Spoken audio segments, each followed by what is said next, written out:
It's Brainwashed with Dr. Tom and Drum Rolls with Scotty Irving. Ruins Economic Mond Possa. Sounds good to me. As far as the song title, I picked this one because I think it's a good example of what these guys are capable of. Ruins is a duo. I don't know if they still perform together or not now, but their drummer and the main guy behind them was Yoshida Tatsuya. Mm-hmm. Yoshida Tatsuya, I've had the pleasure of playing with. Geezer Lake, a former band I was, a former band of mine. Yes, all right. Yes, indeed, for you old fogies out there. It's funny, now Geezer Lake really is the old fogey band. Funny how that name kind of catches up with you after a while. I'm sure Sonic Youth is also going through similar problems. It's the band you will never leave. Well, if you say so. No, I'm very fond of my time period with Geezer Lake. It was a very formidable time period, and I know the guys in the band know what I'm saying when, you actually said you never leave it. I did bring some of the influences that I learned in Geezer Lake with me, and I hope I never lose those. Whether or not I would want to be in a setting like Geezer Lake again is up for debate, but nothing's out of the question. We did do a reunion tour, after all. I missed that. People were asking me about that. They said, would you guys be interested in doing it? And I said, I don't know. I just can't see it happening. The funny thing is, when it actually happened, they said, well, you must have changed your mind since then. I said, you know what's funny? Now that we're doing it, I realize we could have done this a lot earlier. We just didn't. So if it happened once, it could happen again. Cool. But no plans have been made for that.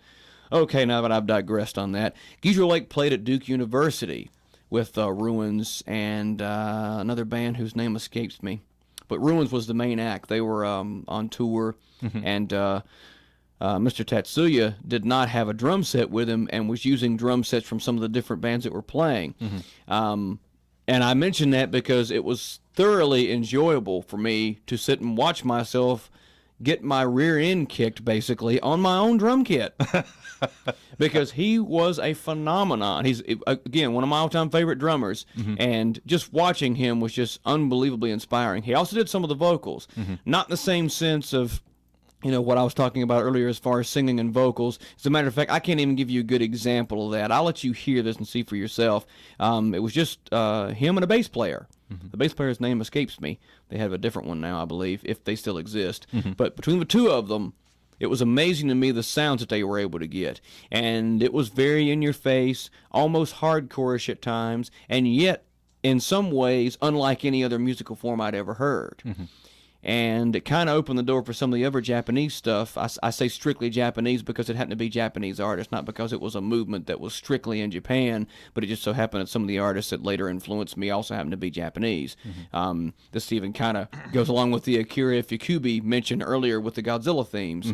But it's kind of funny because, like I said, Yoshida Tatsuya was playing on my drum kit that first night, and the next night we played with him. He used a different kit and told me after the show, which I took this as a very big compliment, he says, did not like other drum set I played on tonight. Should have played your kit. Much better kit.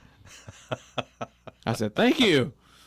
I thought to myself, I'm almost glad you didn't, considering how you smoked me last night. It was just, like I said, it was just beautiful. I'm just like, wow.